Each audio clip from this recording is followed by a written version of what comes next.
El 2025 fue un año raro. Por un lado, vimos avances tecnológicos impresionantes. La inteligencia artificial ha avanzado tanto que cada vez es más difícil distinguirla de la realidad. También tuvimos muchos nuevos memes gracias a eso.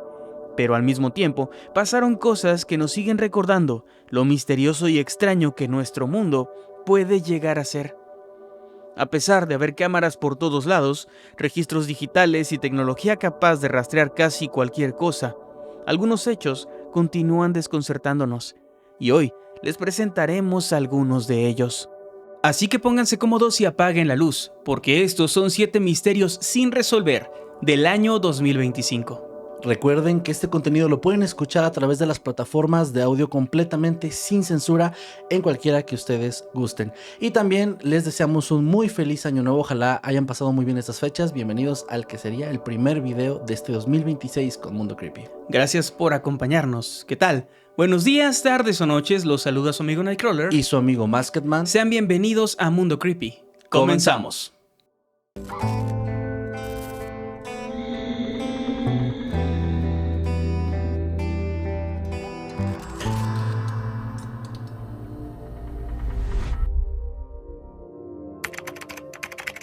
El cometa 3I Atlas. Decidimos abrir con el que creemos será el misterio más conocido y recordado de este año. Seguramente lo conoces y tienes una opinión al respecto, así que te queremos pedir que por favor la dejes en la caja de comentarios o a través de nuestras redes sociales. Y si por otro lado tú has vivido debajo de una piedra en estos meses, te ponemos en contexto. En junio del año 2025 se anunció un descubrimiento asombroso. Un objeto interestelar había sido detectado moviéndose por nuestro sistema solar. Fue catalogado como 3I Atlas, convirtiéndose en el tercer visitante interestelar detectado por la humanidad. Los dos primeros fueron el enigmático Oumuamua en 2017 y el cometa 2I Borisov en 2019.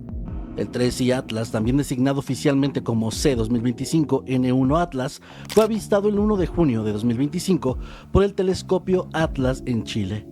Al rastrear su órbita quedó claro que seguía una trayectoria hiperbólica abierta, es decir, que venía de fuera de nuestro sistema solar y no orbitaba al Sol de forma permanente.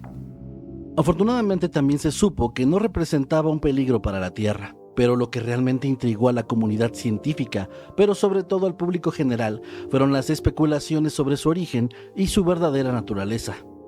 Los astrónomos observaron que 3I Atlas presentaba una nube de gas, una especie de cola como la de un cometa. Para la mayoría de los científicos no existía mayor misterio, se trataba de un cometa interestelar más. Sin embargo, no todos estaban de acuerdo. Es aquí donde aparece Avi Loeb, uno de los astrofísicos más conocidos y controvertidos de los últimos años. Loeb no era un desconocido en este tipo de debates, pues ya antes había causado revuelo al sugerir que Oumuamua, el primer objeto interestelar detectado, podría no ser completamente natural. Con 3I Atlas, Loeb planteó una pregunta que resultó muy incómoda. ¿Y si estamos clasificando demasiado rápido algo que no entendemos? Tal vez 3I Atlas podría no ser un objeto natural, y aunque jamás afirmó que pudiera tratarse de una nave extraterrestre, sí planteó a manera de ejercicio que esa era una posibilidad. Algunos comenzaron a preguntarse qué era realmente aquel objeto, y pronto aparecieron hipótesis todavía más oscuras.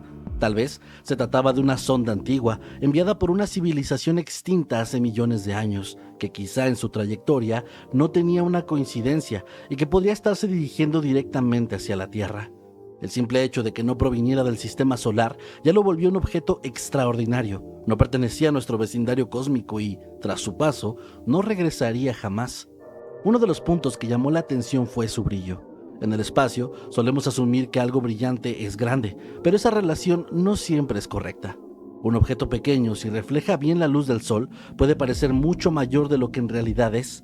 Loeb advirtió que quizá estábamos interpretando mal ese brillo y con ello sacando conclusiones apresuradas sobre su tamaño real.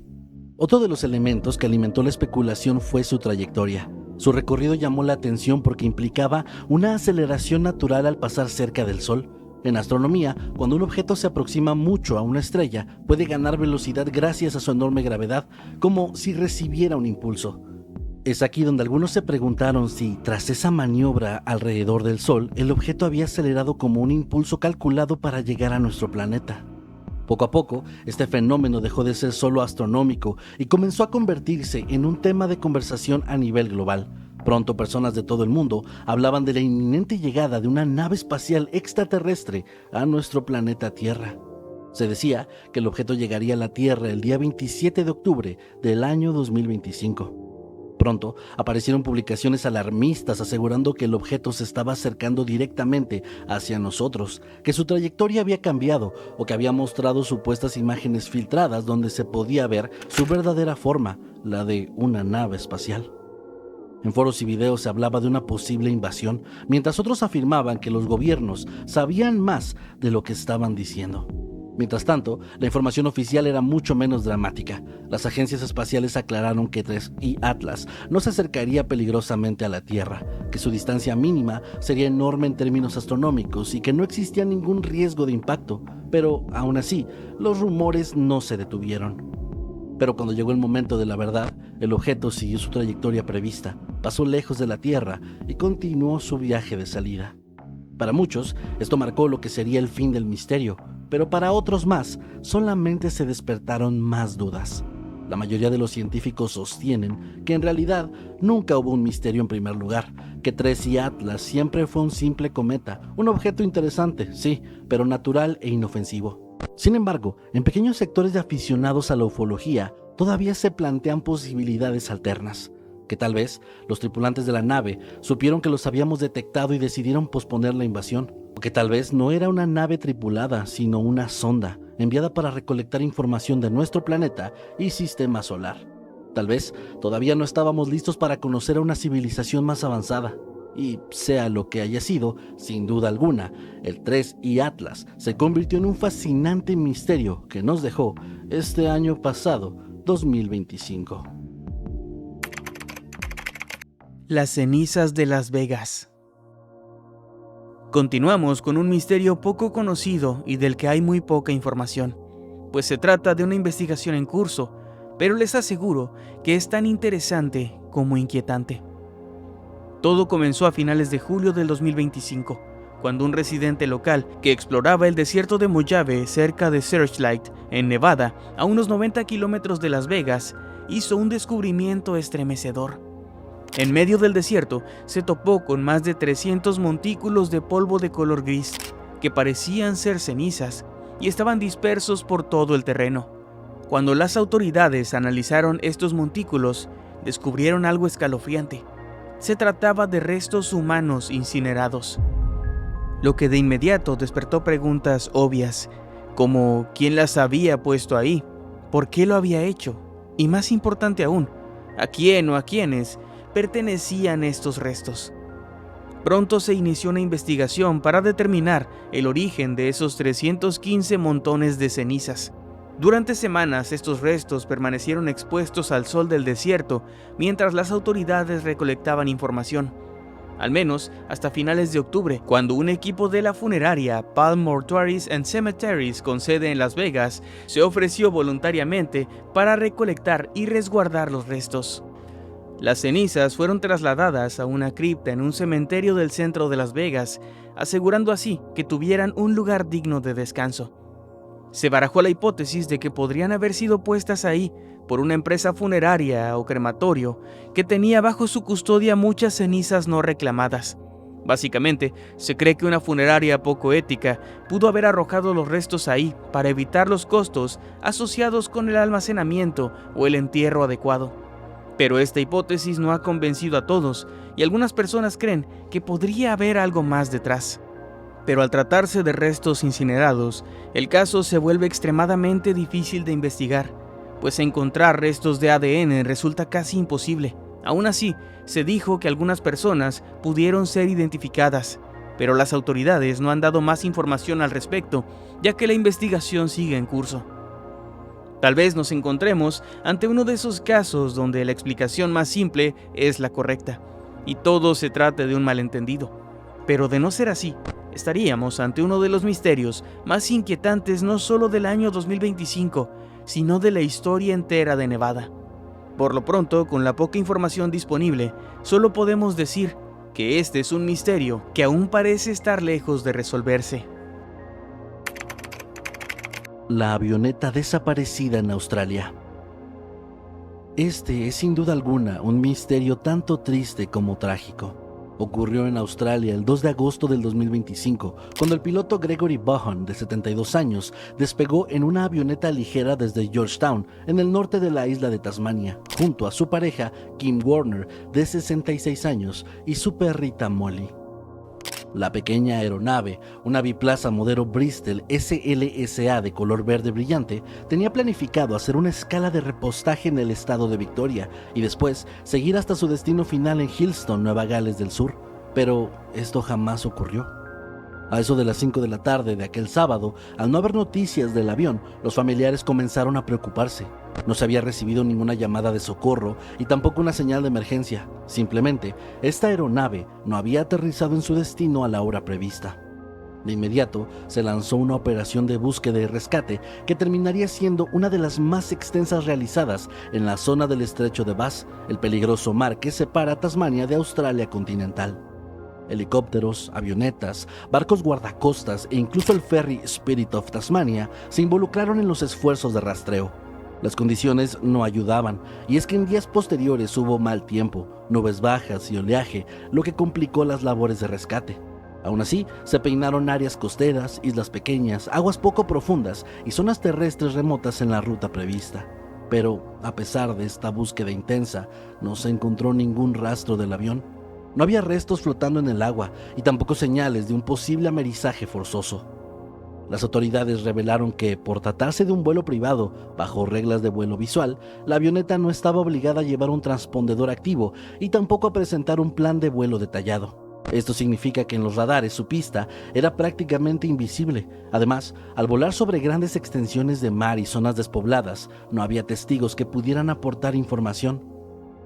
Se especuló que la aeronave podría haber sufrido un fallo mecánico repentino o que Gregory, el piloto, podría haberse desorientado y volado mar adentro por error.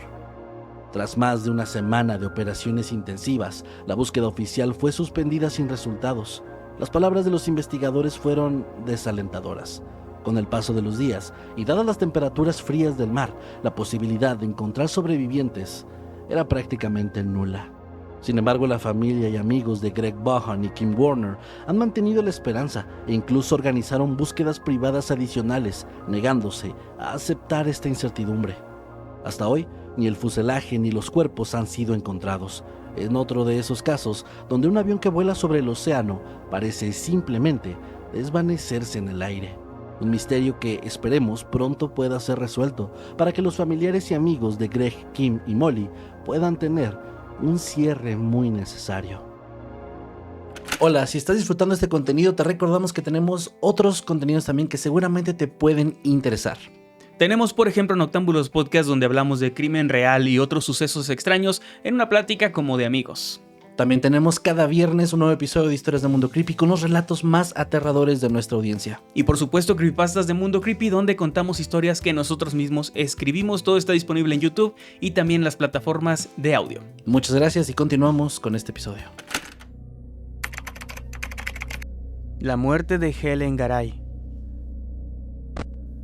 En el año 2013, el caso de Elisa Lam, una estudiante canadiense que desapareció en el Hotel Cecil en Los Ángeles y cuyo cuerpo fue encontrado tiempo después en una cisterna del mismo hotel, conmocionó al mundo.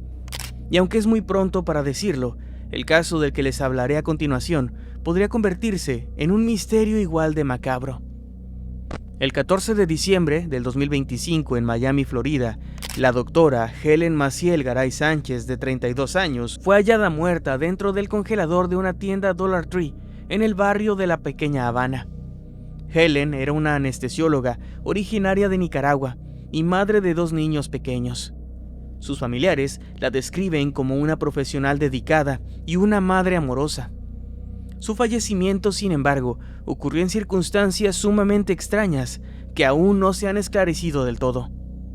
Según las investigaciones policiales, Helen ingresó por sí sola a esa tienda de descuento la noche del sábado 13 de diciembre.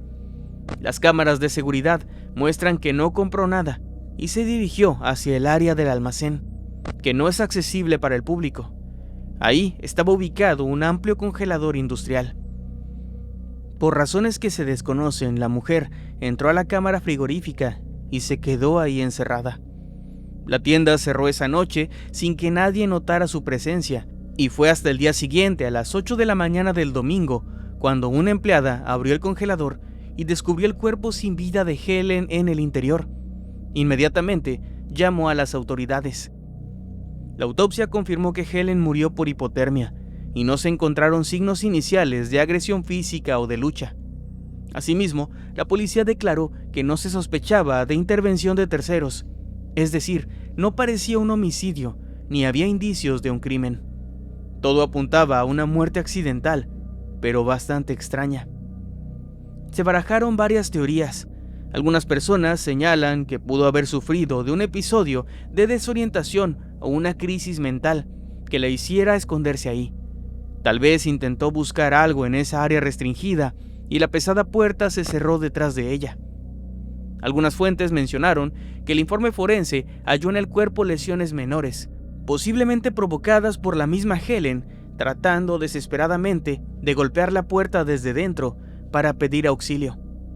Lamentablemente, al ser de madrugada, cuando la tienda estaba vacía, nadie pudo escucharla. La hipótesis del suicidio también se ha dejado escuchar.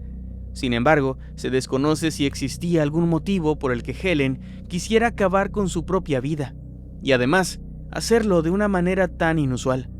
La policía calificó la muerte como no clasificada, mientras continuaban investigando, revisando las grabaciones de seguridad y realizando exámenes toxicológicos para ver si Helen podría haber estado bajo la influencia de alguna sustancia o con alguna condición médica repentina. Un misterio que parece apenas comenzar y del que esperamos saber más en 2026. El asesinato de Rob Reiner y su esposa. Este es un caso bastante reciente y del cual sale nueva información casi a diario. Aún así, quisimos incluirlo debido a lo misterioso de las circunstancias que lo envuelven, y te vamos a platicar todo lo que se sabe hasta ahora, al momento de que se está escribiendo el guión y se está grabando el video. El 14 de diciembre, el mundo se conmocionó con la terrible noticia del asesinato del célebre director y actor Rob Reiner y de su esposa Michelle Singer Reiner. Rob, de 78 años, era ampliamente conocido por películas como When Harry Met Sally, The Princess Bride o Stand By Me, además de ser hijo del legendario actor Carl Reiner. Él y su esposa Michelle, quien era productora de cine, fueron encontrados muertos en su casa de Brentwood, en Los Ángeles. El hecho por sí mismo era sumamente espeluznante. Los habían matado a puñaladas con una brutalidad que solo se podría describir como extrema. Pero todo esto tomó un giro todavía más trágico e inquietante cuando se supo que el principal sospechoso era Nick Reiner, de 32 años, quien era hijo de la pareja. Según los reportes policiales, aquel domingo por la tarde la hija del matrimonio, Romy Reiner, fue a visitarlos tras no tener noticias de ellos y descubrió la espantosa escena. Los cuerpos de Rob y Michelle yacían con múltiples heridas de arma blanca y ya no mostraban señales de vida. Romy salió aterrada y pidió a una amiga que llamara al 911. Horas más tarde, su hermano Nick Reiner fue detenido en las cercanías mientras deambulaba, convirtiéndose así en el acusado de un doble homicidio. A medida que avanzó la investigación, se revelaron detalles inquietantes sobre Nick. Las personas cercanas a él dijeron que había batallado por años con adicciones a las drogas y problemas de salud mental. De hecho, trascendió que semanas antes del incidente, Nick había sido diagnosticado con esquizofrenia severa y estaba bajo tratamiento psiquiátrico, con algunos ajustes de medicación que aparentemente volvieron su comportamiento alarmante, esto a finales de noviembre. Nick también tenía un largo historial de rehabilitaciones fallidas y periodos de indigencia en su juventud debido a estas adicciones. Irónicamente, su padre había ayudado a su hijo a narrar esas luchas en la película Being Charlie del año 2016, coescrita por Nick, donde se cuenta la historia de un adolescente en rehabilitación. En entrevistas, Nick contaba lo difícil que fue esa época y la distancia que a veces sintió con su padre durante los peores años de su adicción. Las autoridades informaron que Nick no emitió declaración inicial tras ser arrestado y fue recluido sin derecho a fianza. Se le imputaron 2 cargos de asesinato en primer grado con circunstancias especiales por doble homicidio y uso de arma blanca, delitos que en California pueden conllevar cadena perpetua o incluso la pena de muerte. Al examinar la escena, se supo que la pareja fue atacada con un cuchillo y que murieron en pocos minutos por la gravedad de las heridas. La gran incógnita de este caso, y donde radica el misterio, son las motivaciones reales detrás del crimen. Y es que no hubo disputas financieras conocidas ni antecedentes de violencia familiar pública. La familia Rainer desde afuera parecía unida en ayudar a Nick con sus problemas, y si bien se sabe que el estado mental de Nick era inestable, se desconoce todavía qué fue exactamente lo que lo llevó a matar a sus padres. Romy Rainer le dijo a la policía que su hermano estaba inestable, que debía ser considerado peligroso desde el principio de la investigación, lo que indica que ya había indicios claros de un comportamiento violento previo. Muchos especulan que Nick, en medio de una crisis mental severa, pudo haber sufrido alucinaciones o paranoia que lo llevaron a atacar a sus padres, tal vez creyendo alguna idea delirante. La defensa legal de Nick ha insinuado que es pronto para determinar su situación, pero no descartan plantear una incapacidad por trastorno mental en el juicio. Mientras la investigación avanza, se irán conociendo más detalles, pero al menos, a la fecha en la que, como dije antes, se redacta el guión, las verdaderas circunstancias y la historia completa detrás de este crimen siguen siendo un misterio sin resolver. La desaparición de Gus Lamont. Este es quizá el caso más misterioso de este video, e involucra a un pequeño de tan solo 4 años. August Lamont vivía con su familia en una estancia remota del sur de Australia. La tarde del 27 de septiembre de 2025, Gus desapareció de la propiedad rural de sus abuelos, ubicada cerca de la localidad de Yunta, en una región árida y despoblada del Outback australiano. Según relataron sus familiares, alrededor de las 5 de la tarde de ese día, Gus estaba jugando en un montículo de tierra a pocos metros de la casa, bajo la supervisión intermitente de su abuela. De un momento a otro, cuando la abuela fue a llamarlo para entrar, Gus ya no estaba.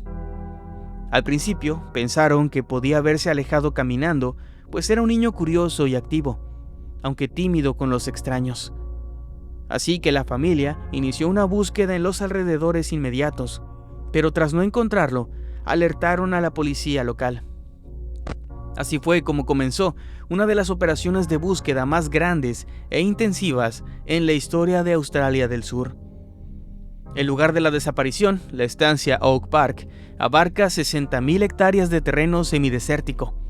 Es una vasta extensión de matorrales, terrenos irregulares con cauces secos, algunas zonas con árboles y muchos rincones naturales donde un pequeño podría perderse de vista fácilmente. Se movilizaron decenas de agentes, voluntarios de la comunidad, jinetes a caballo, equipos del State Emergency Service e incluso se sumaron efectivos de las fuerzas de defensa australianas para cubrir más terreno. Hubo helicópteros y drones con cámaras térmicas sobrevolando la zona de día y de noche. Se trajeron perros rastreadores e incluso se contrató expertos aborígenes capaces de leer huellas sutiles en el terreno. Pero todo fue inútil. Los primeros días arrojaron un único indicio. A unos 500 metros de la casa se encontró una pequeña huella infantil que coincidía con el calzado de Gus. Eso indicaba que había caminado en línea recta alejándose de la casa, pero después de esa huella no hubo más señales. No se hallaron más pisadas, ni prendas, ni objetos del niño. Se cree que Gus pudo haber avanzado hasta ese punto y luego desviarse hacia un terreno rocoso donde las huellas se perderían. También se teorizó que podía haber sido levantado en brazos por alguien o algo a partir de ahí, lo que explicaría la interrupción de las pisadas. También se dijo que podía haber caído en un pozo natural o artificial, pues al ampliar la búsqueda se descubrieron 6 antiguos pozos de mina abandonados en las tierras cercanas. La policía, con apoyo de espeleólogos, descendió en cada uno de estos pozos, pero no hallaron nada. También había una gran represa en la propiedad, la cual fue vaciada completamente para verificar que Gus no se hubiera caído en ella, pero tampoco lo encontraron ahí. La búsqueda se prolongó por semanas. se rastrearon 470 kilómetros cuadrados de terreno bajo un calor agobiante, y todo sin escatimar esfuerzos. A medida que pasaban los días, las probabilidades de encontrar a Gus con vida disminuyeron drásticamente. Un niño de 4 años, solo, sin agua ni refugio, difícilmente podría sobrevivir más de un par de días en el Outback. A finales de octubre, un mes después de la desaparición, la policía redujo los esfuerzos, aunque mantuvo patrullajes periódicos y la investigación siguió abierta. En noviembre, revelaron públicamente que no había evidencias de secuestro o cualquier otro crimen, aunque técnicamente tampoco se descarta nada. Algunas personas se preguntan si Gus pudo ser víctima del ataque de animales salvajes, como dingos o jabalíes, pero no se encontraron rastros de lucha, ni sangre, ni indicios de presencia de estos depredadores. Lamentablemente, hasta el día de hoy, el paradero de Gus Lamont sigue siendo un enigma. Sus padres y abuelos tuvieron que pasar la Navidad con un lugar vacío en la mesa. El caso de Gus ha quedado como un misterio sin resolver, y las autoridades mantienen abiertas las líneas de información por si algún día surge algún dato nuevo. La familia no pierde la fe en que, de algún modo, puedan saber al menos qué le ocurrió realmente a su pequeño hijo. La muerte de Diego Fernández Lima. Para terminar con esta lista de misterios, les vamos a hablar de uno que ha sido tremendamente mediático, el cual comenzó como un titular sensacionalista que involucraba al gran Gustavo Cerati, pero que terminó siendo un misterio más profundo e inquietante de lo que parecía en un inicio. En mayo de 2025, un grupo de obreros realizaba obras de demolición en una antigua casona del barrio porteño de Coglan, en Buenos Aires.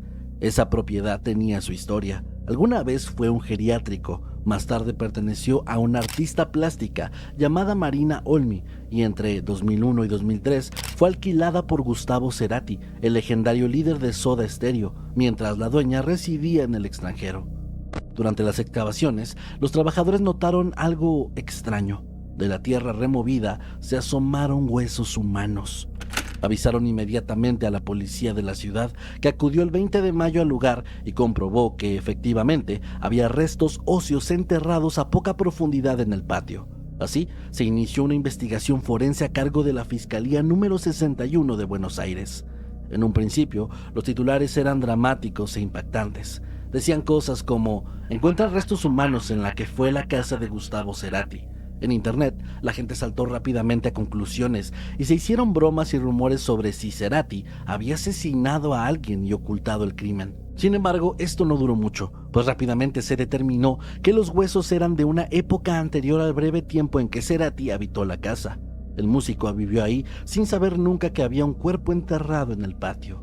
El pequeño tamaño de la fosa, de apenas 1.2 metros por 0.6, sugería un entierro apresurado. En la tumba clandestina también aparecieron objetos personales como ropa y un reloj que situaban el crimen en los años 80. Antropólogos forenses determinaron pronto algunos datos clave, y es que se trataba de un varón joven de entre 20 y 22 años. Además, por el estado de los huesos, estimaron que la muerte databa de aproximadamente 30 o 40 años atrás, confirmando que había ocurrido en la década de los 80. En agosto de 2025, algunos análisis genéticos e investigativos lograron identificar a la víctima. Se trataba de Diego Fernández Lima, un adolescente de 16 años que había desaparecido en 1984. Su familia había denunciado la desaparición 41 años atrás sin obtener respuestas, y el caso con el tiempo se había enfriado. Las autoridades anunciaron entonces que la muerte de Diego fue producto de un homicidio violento, incluso con un intento de en el cuerpo para ocultarlo. Un antiguo amigo de Diego, residente hoy en Europa, se enteró de esta noticia y llamó a las autoridades para brindar información, y es que él sabía que la casa donde había sido encontrado el cuerpo pertenecía a la familia de un amigo en común con Diego, Norberto Christian Graf, quien también había sido compañero de colegio del chico. Inicialmente, se hablaba de que el cuerpo se había encontrado en la casa de Cerati, pero en realidad el crimen había ocurrido en la casa lindera, la propiedad de los Graf, y Diego había sido enterrado clandestinamente en un punto entre ambas propiedades. Norberto, Graf y Diego Fernández, según testigos, eran amigos que jugaban al fútbol juntos. Diego era un chico querido, jugaba en el club Excursionistas, cuyos veteranos expresaron su pesar al conocerse la historia. Graff, tras filtrarse su nombre en la prensa, se presentó voluntariamente a declarar ante la fiscalía a mediados del año 2025, asistido por abogados. Su testimonio no se hizo público, pero los investigadores dejaron claro que todos los caminos conducían hacia él, y se teoriza que pudo haber ocurrido una especie de pelea o algún conflicto entre los dos jóvenes en 1984, el cual terminó en el asesinato de Diego.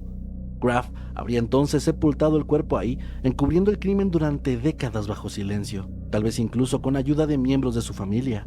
Se dice que en un inicio, cuando los trabajadores encontraron los restos humanos, Graff intentó desviar la narrativa, diciendo que la propiedad se había mandado rellenar con tierra años atrás y que tal vez los huesos habían venido junto con esa tierra nueva. También se supo que fue un vecino quien llamó a las autoridades cuando escuchó que a los trabajadores se les había ordenado no decir nada y deshacerse de los huesos. Lo más triste de este caso es que la familia de Diego fue totalmente ignorada en su momento por las autoridades, quienes les dijeron que su hijo simplemente se había ido por cuenta propia y se negaron a brindar ayuda. Tras esto, el padre de Diego inició su propia investigación. Él estaba convencido de que su hijo había sido secuestrado por una secta y murió atropellado mientras iba en su bicicleta tratando de encontrarlo. Actualmente la fiscalía continúa reuniendo pruebas y reconstruyendo los hechos de 1984. Se sabe que Diego sufrió de una muerte violenta, pero Graff no ha confesado públicamente. Va a ser todo un desafío armar el expediente tras tanto tiempo, aunque también cabe señalar que el equipo argentino de antropología forense hizo un trabajo destacado recuperando e identificando los restos en tiempo récord. Aunque es algo obvio, no está de más aclarar que Gustavo Cerati, quien falleció en 2014, no tuvo nada que ver con este caso, más allá del hecho fortuito de haber vivido ahí temporalmente a principios de los años 2000. Hoy, gracias a una casualidad y un presunto asesino que había vivido impune toda su vida, que ahora enfrenta la posibilidad de afrontar los hechos, un chico que fue asesinado hace más de 40 años podría finalmente obtener justicia y su familia un merecido cierre. Solo podemos esperar que así sea. Gracias por llegar hasta esta parte del video. Recuerda que si te gustó puedes ayudarnos mucho dejando un like, comentando o compartiendo para llegar a más personas. Gracias también por seguirnos en redes sociales, pero antes les quiero agradecer también por acompañarnos en este 2026. Estamos iniciando el año. Gracias por estar aquí desde el principio y ojalá que tengan un año lleno de cosas muy buenas. Y en redes sociales me encuentran en todos lados como @Emanuel_Night. Al canal lo encuentran como @MundoCreepyOficial o @CreepyMundo en X, y yo estoy como @KevinMasketman. Y hablando de estos propósitos de año nuevo y demás, por favor síganme porque por fin me gustaría superar a Manuel en seguidores en al menos una plataforma. Yo espero que sea Instagram. No, síganme a mí. De hecho, dejen de seguir a Kevin y síganme a mí. No, a mí por favor. Pero bueno, sin más que decir por esta ocasión, nos vemos en el siguiente video. Yo soy Nightcrawler. Yo soy Masketman. Nos vemos después. Síganme. A mí.